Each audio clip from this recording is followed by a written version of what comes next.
अपने शरीर में रोग उत्पन्न करते हैं। हमारे शरीर की जो कोशिकाएं होती,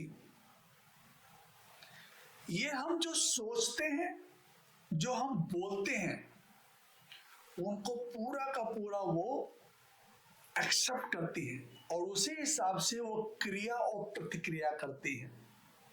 हमारा जो शरीर है ये हमसे बात करता है, लेकिन हमारे पास सुनने का वक्त हो तब ना।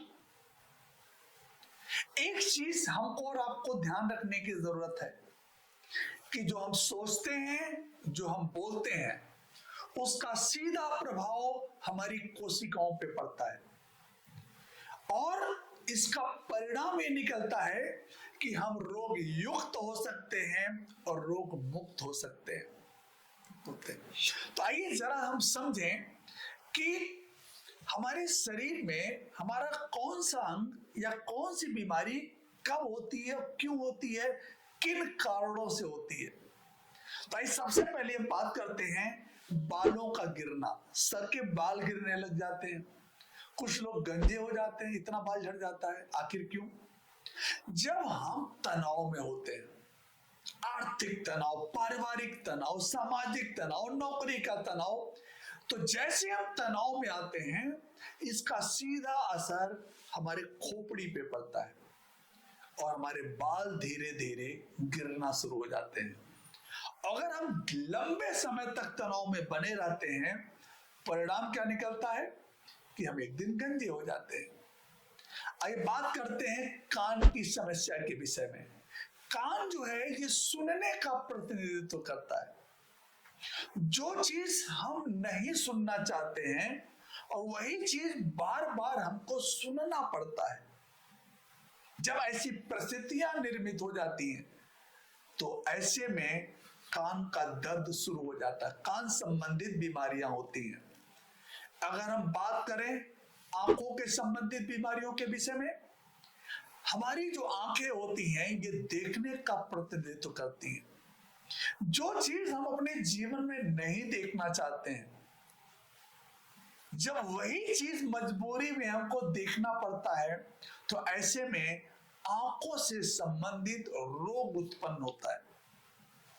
अगर हम बात करें सिर दर्द के विषय में, सिर दर्द क्यों होता है?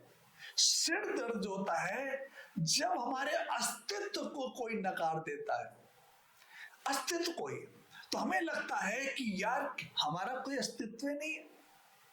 जब हमसे कुछ गलत हो जाता है तो हम अपने आप को फिर गुनाहगार साबित कर लेते हैं, गुनाहगार मांगने लग जाते हैं कि हमसे इतनी बड़ी गलती हो गई है और उसकी वजह से हमारा सिर दर्द शुरू हो जाता है। तो क्या करना चाहिए? माफ कर दीजिए अपने आप को, आपका सिर दर्द ठीक हो जाएगा। अगर हम बात करें साइनस की समस्या की होती, साइनस समस्या, ये जब हमारा कोई नजदीकी व्यक्ति, अपना कोई खास व्यक्ति, अपना कोई करीबी व्यक्ति हमारे ऊपर दबाव डालता है किसी चीज का, तो ऐसे में साइनस संबंधित समस्या उत्पन्न होती है, जब हम अपनों से ही परेशान होने लग जाते हैं। गर्दन संबंधी समस्या, यह समस्या कब उत्पन्न होती है? जब हमारे विचार कुछ और होते हैं और सामने वाले के विचार कुछ और होते हैं और दोनों विचारों में टकराहट होती है। जब हम दूसरों के विचारों से सहमत नहीं होते और हमारे विचार से दूसरे लोग सहमत नहीं होते, ऐसे में गर्दन संबंधित बीमारियां शुरू होती हैं। अगर हम बात करें गला खराब होने से क्या तात्पर्य है? ये बोलने का प्रतिनिधित्व करती है। बोलने का, हम जो चाहते हैं जब वो चीज हमारी जिंदगी में नहीं होती है तो ऐसे में गले से संबंधित बीमारी होती है। जैसे जो हम चाहते हैं जब हमें नहीं मिलता तो हमें गुस्सा बहुत आता है और इससे जब भी आपको गुस्सा आएगा तो आपको गले से संबंधित बीमारी होगी। अगर हम बात करें बाहों के विषय में, बाहों में प्रॉब्लम क्यों आती है? बाहें जो होती हैं ये जीवन के अनुभव का प्रतिनिधित्व करती हैं, क्षमता और योग्यता का प्रतिनिधित्व करती हैं। जो हमारी ऊपर की बाहें होती हैं ये क्षमता का प्रतिनिधित्व करती है और नीचे का हिस्सा योग्यता का, जब हमारी क्षमता और योग्यता पे कोई प्रश्न चिन्ह उठता है तो बाहों पे प्रॉब्लम आती है।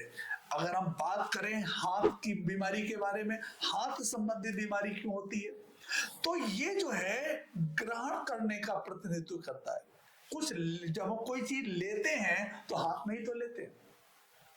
तो जब कोई चीज हमें मिलनी है और वो नहीं मिलती है तो खोने का डर हमारे अंदर आ जाता है। और जब किसी इंसान के अंदर खोने का डर होता है, मतलब भय के कारण हाथों से संबंधित बीमारियां होती हैं। अब भय क्या होता है?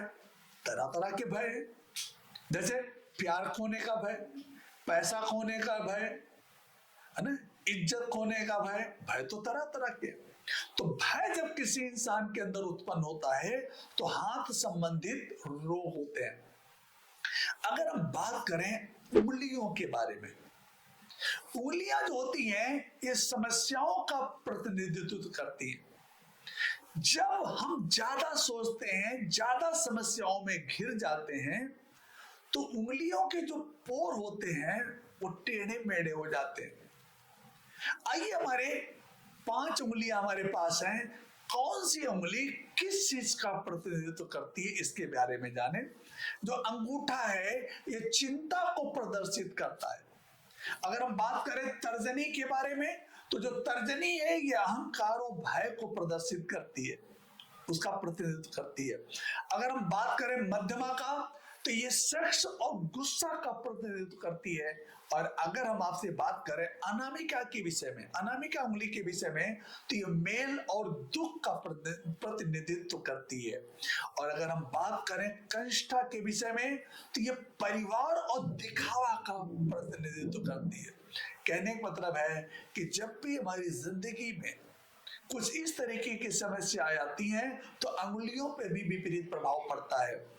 अगर हम बात करें पीठ दर्द के विषय में कि आखिर पीठ दर्द क्यों होता है, इसके पीछे क्या लॉजिक है, ये सहारे का प्रतिनिधित्व करता। पीठ हमेशा, जैसे हम पीठ में क्या होता है, दीवार के सहारे बैठ जाते हैं, आराम करते हैं, तो पीठ हमेशा सहारे का प्रतिनिधित्व करता है। जब हम अपने आप को बेसहारा महसूस करते हैं, बेचारा महसूस करते हैं, असहाय महसूस करते हैं, तब पीठ दर्द शुरू होता है।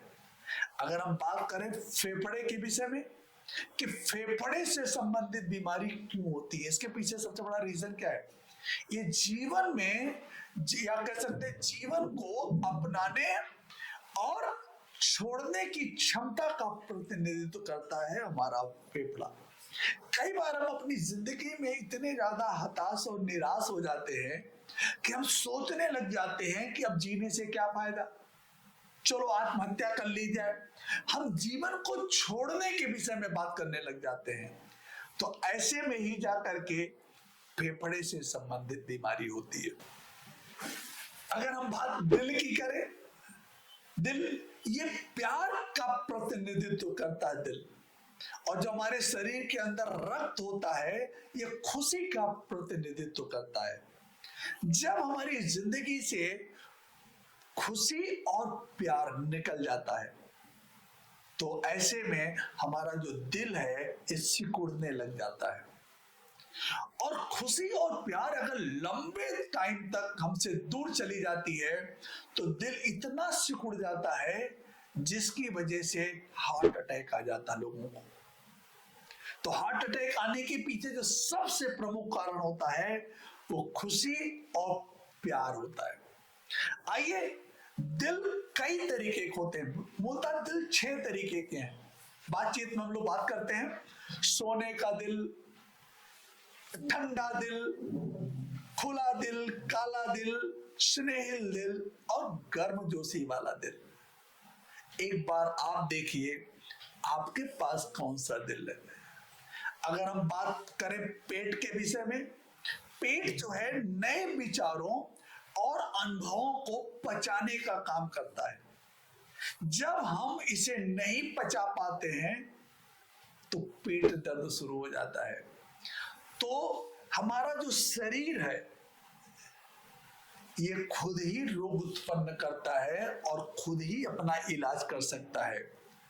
तो मूल रूप रूप में अगर हम बात करें तो हमारे सोचने और बोलने में हमारे शरीर की पूरी रोग प्रतिरोधक क्षमता छिपी हुई है। इसलिए हमें और आपको अपने सोचने और बोलने को बहुत ध्यान से देखना चाहिए ताकि हम बीमारियों से बच सकें।